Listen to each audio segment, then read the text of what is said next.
Dobrý deň, sledujete diskusiu závislosti inak, v ktorej sa dnes budeme venovať téme fajčenie.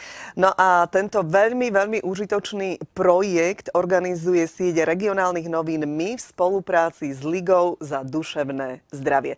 Je to pre mňa také veľmi zaujímavé, sedíme v tomto veľmi príjemnom videošiu denníka SME, kde sme si pozvali naozaj vzácnych hostí. Vítam pána Ľubomíra Okruhlicu.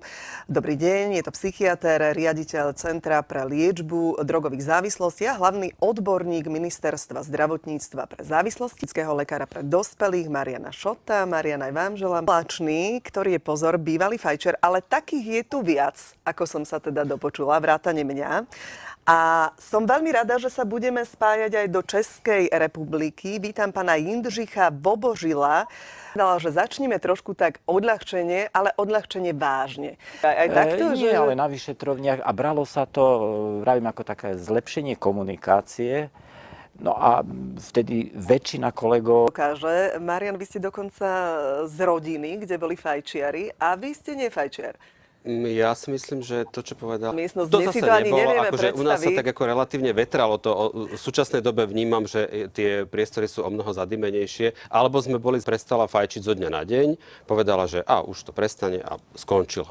A bolo vymalované. A je síce pravda, že nebola už najmladšia, mala okolo tých 65 rokov, ale prestala zo dňa na deň a povedala, že už nebude fajčiť. No to je super, to je aj môj prípad, priznám sa.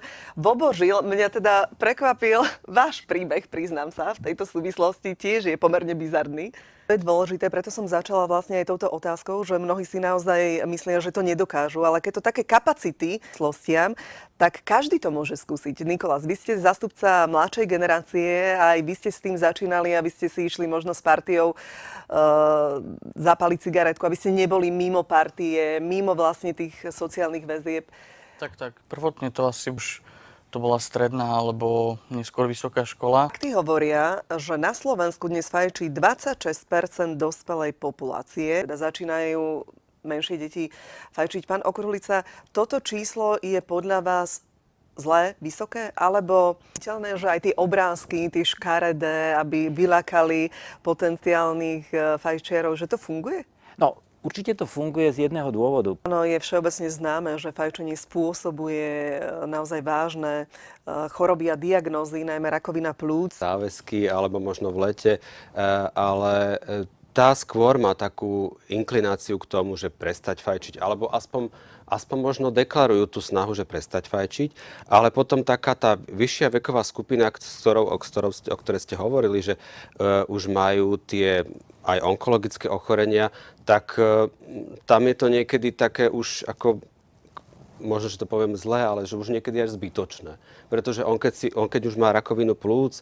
Ste pekne povedali, a prečo nie? Však zase aj muži chcú byť zdraví, nie? Predpokladám, či tam sa to zvykom? Myslím si, že ženy to majú po tejto stránke o kus jednoduchšie, ale takže uvidíme, ako to bude, ale preto to obdobie života u toho muža je také kontinuálne, kdežto u tej ženy môžu byť aj takéto vplyvy, ktoré ju radikálne obmedzia v tom fajčení. Ja som spomínala tých 26% dospelej populácie fajčí na Slovensku. Je to u vás podobné, alebo ste na tom lepšie? U nás je to bohužiaľ podobné. Absolútne zaujímavý postreh a poznámka tej generácie. Ako ste s tým skoncovali potom? Ste študent dokonca, vysokoškolák? Tak ako som, neviem, či som teraz spomínal, ale vlastne nebolo to. Vedeli ste, čo s rukami, hej, lebo niektorí nevedia zrazu. Možno naozaj tá komunika vybehnú, Nikolás, taký mladý muž a už takýto problém. Len bolo to také narazové, to vlastne prišlo v takých cykloch, že najprv nič, potom vlastne to prišlo. No, múdry mladý muž, nie? Ako si to všetko pekne potom vysvetlil. No.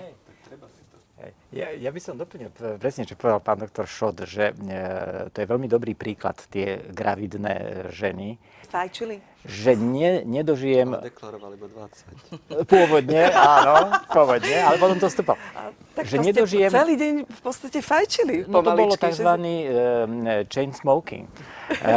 Že nedožijem svojho syna, ktorý bol vtedy maličký a tí, ktorí nefajčia, je tam ešte veľká šanca, teda ktorí fajčia, ale ešte nemajú tam nález na pľúcach, tak u tých potom nastúpi tá možnosť vlastne liečby, pretože to je tiež bohužiaľ Vieme, že je to veľmi ťažké a tie antihypertenzia mnohorazí aj kvôli tomu nie sú tak účinné.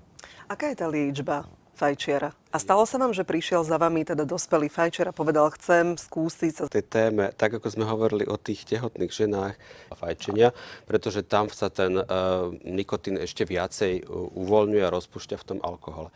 Ale keď sa vrátim k tej téme, čo ste sa pýtala, či ho v tom sa dá podporiť, že touto cestou treba ísť a možno mu ponúknuť tú možnosť, čo ponúka možno aj farmakológia z hľadiska dostupných možností, či už samozrejme mladý muž príde obdobie, že teda, že už by sa to tak aj mohlo zase vrátiť do toho starých kolejí. No to je zaujímavé. Pán Vobořil, tiež súhlasíte možno aj presne, čo bolo povedané, že aj tá kombinácia alkohol, cigarety, vy ste totiž expert na viaceré závislosti, že je taká vražedná?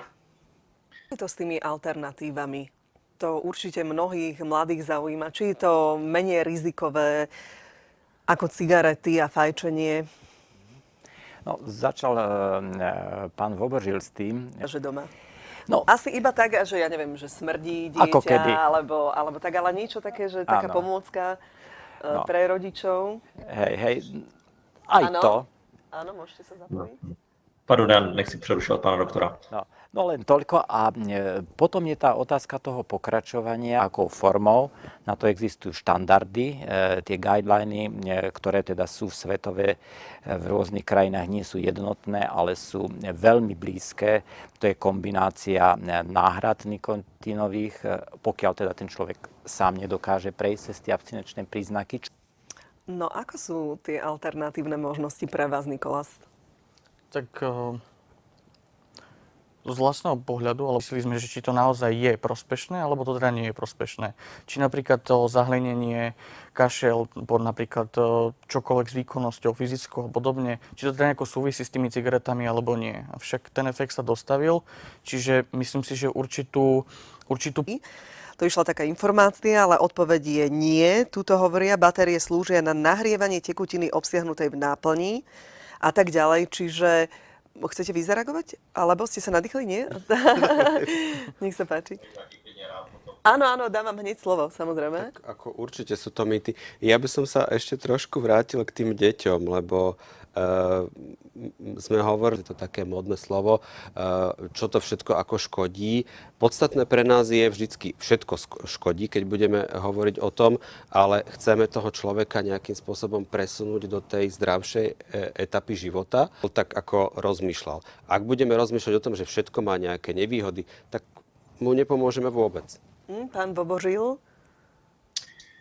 My máme teraz strašná čísla v České. Presne ten plán B, o ktorom hovoril aj Nikolás, že vlastne nie je možno úplne nabadať absolútne, lebo to asi mnohí nedokážu, ale áno, nech sa páči, pán doktor.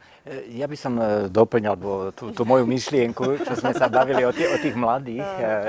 Ja som si nepredstavoval tak, že by mali rodičia testovať. Áno, to je také... Uvoľňuje. No, vyzerá to inak tak zvláštne, priznám sa. On sa rozpouští vlastne v tých No, ústech. len tam v tom nie sú teda tie klasické tabakové, tie monopoly zapojené. Treba vysvetliť, že je to najmä to horenie a pri tých alternatívnych možnostiach tam to horenie nie je. Tak...